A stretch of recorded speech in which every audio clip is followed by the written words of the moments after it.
Hi, I'm Doug May from Memorial University.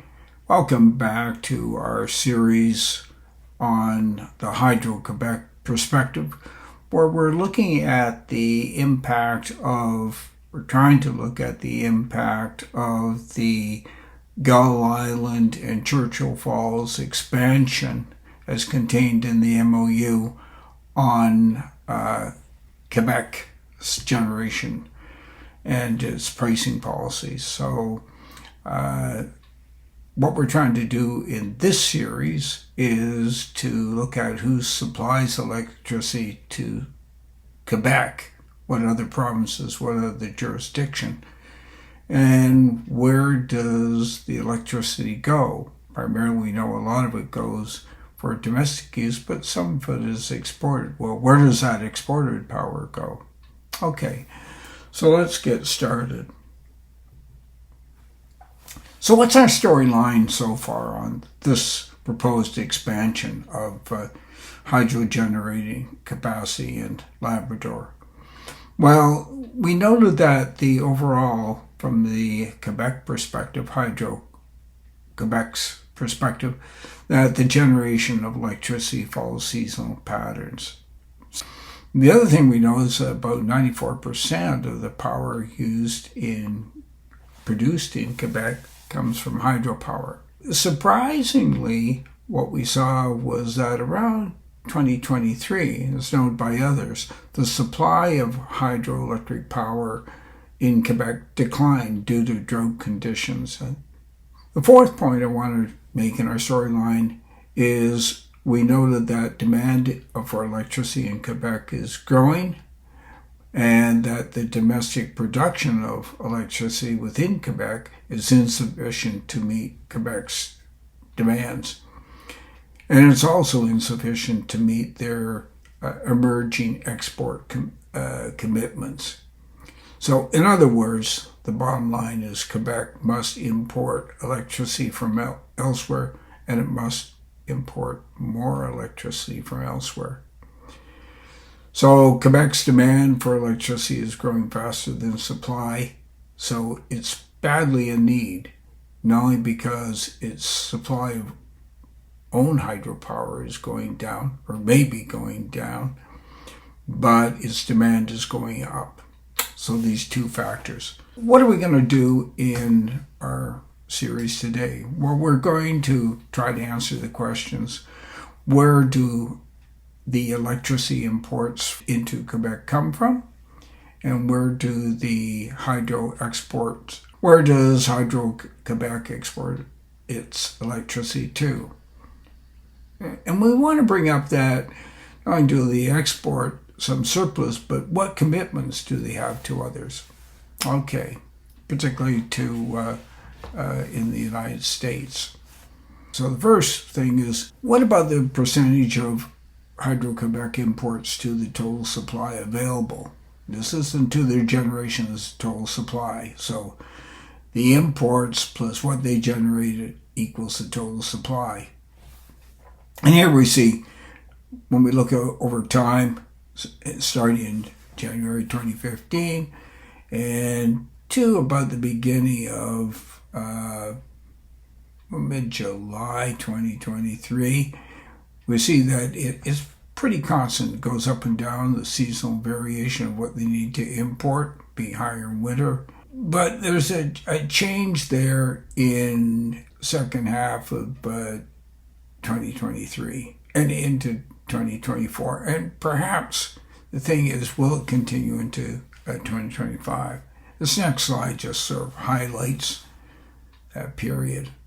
How important is it? Well, as we said, it's about 15%, as we see here. This is a different time period. Incidentally, it's more recent. It goes from January 2022 to February 2025.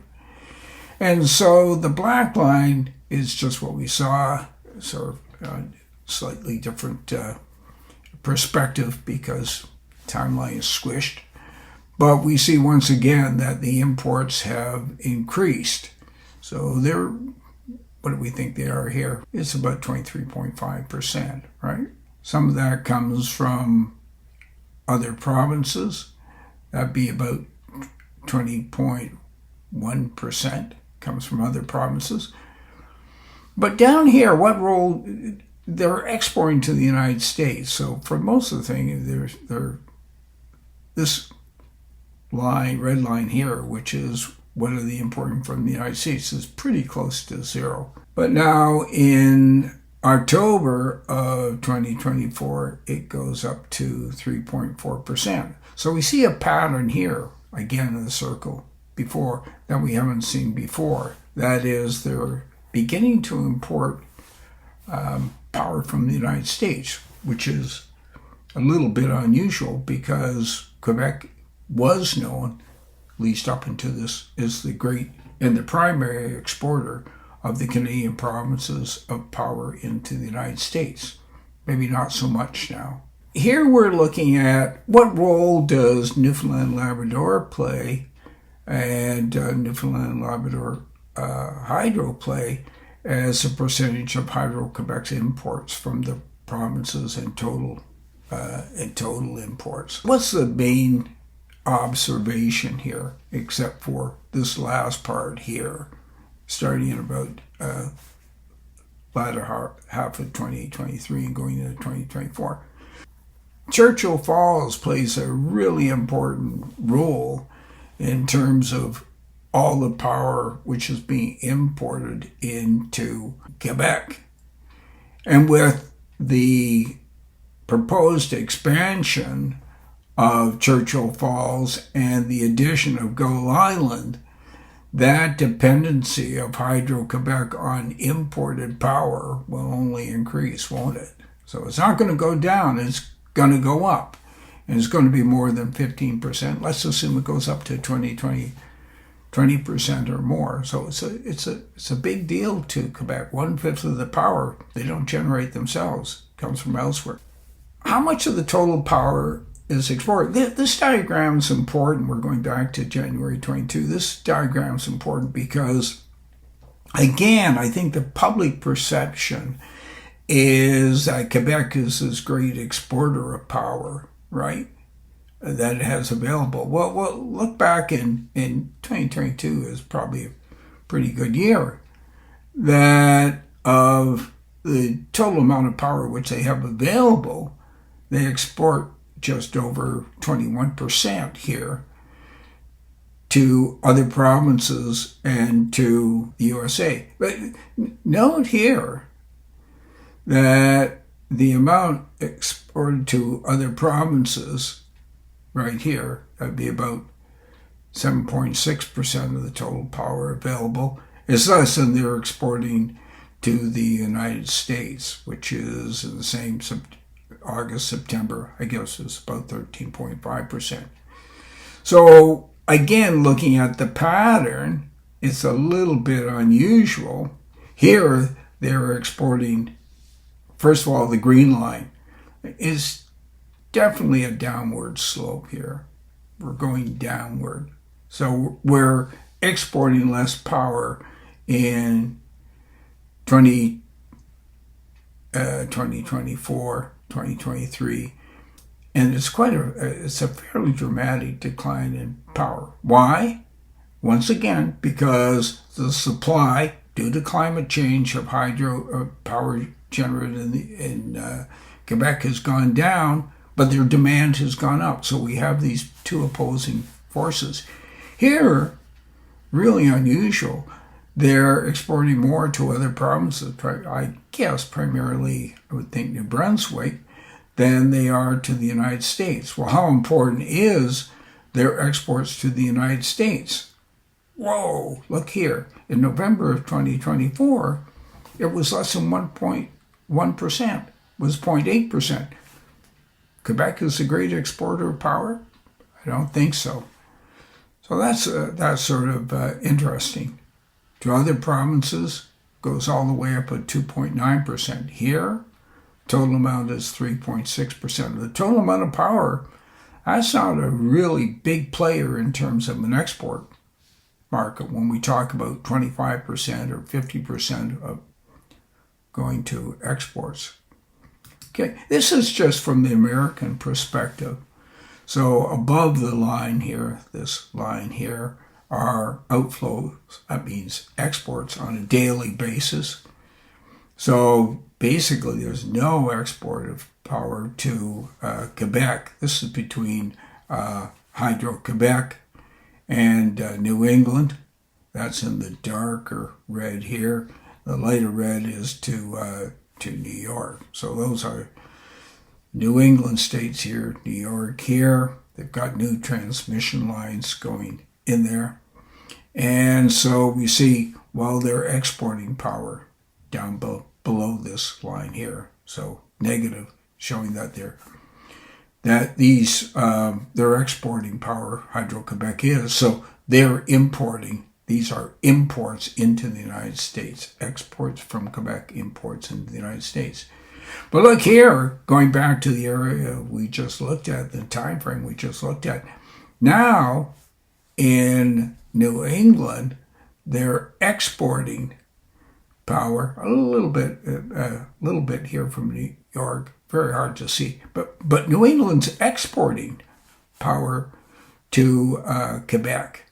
So as we just saw, so it's really, in some sense, understandable, but it's going the wrong way, isn't it? Or it's not the way that they'd like to see it go. Okay, so this is just something taken from Statistics Canada. I'll let you read that. You can pause this video, read it for yourselves. And again, this is sort of a busy one, being the contract commitments. The question was posed to me, why did Hydro Quebec make these commitments? Why did they begin these new expansion into New England and Maine? Why did they begin expansion of transmission lines into New York? Well, they began to do that in the around 2017, 2018, finish up in around 2023. Why did they do that when the supply has gone down? Well, they didn't know the supply was going to go down, did they? In the United States, and this is written by them, this is a great deal for them over the next 20 years. Incidentally, I sometimes wonder why their contracts are 20 years and the ones with the MOU between Hydro Quebec and CFLCO is for 50 years. Sort of interesting. So what are our takeaways from this number 3? In the past year or so, Hydro Quebec has had to import more power. Question then becomes, is this a one-off, or is climate change here to stay? We don't know. Suspect it's going to be around. Until recently, Newfoundland and Labrador were the primary sources of imported power for Quebec. The total power, and over, as we said, 80% of the imported power.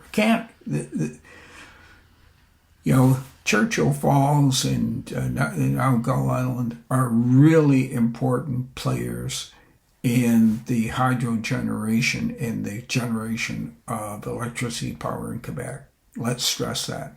We now see something which we haven't seen in the past in this one. Quebec is importing power from primarily from the New England grid, where it's an export market. It's sold itself as a great exporter, and I'm sure it continues to sell itself and will as a great exporter. And when we come to pricing, we'll understand why, because there's a lot of money there. And then without these additional power coming in, they need additional power, and they need cheap, long-term additional power. And they'll turn to their traditional sources, which is power from Churchill Falls, the Churchill River, and Labrador. That's all. Soon I'll turn to pricing in perspective number 4. How does Hydro Quebec determine its pricing for households? How does it fit into Quebec's industrial strategy? Okay, that's all for now. Thanks for watching.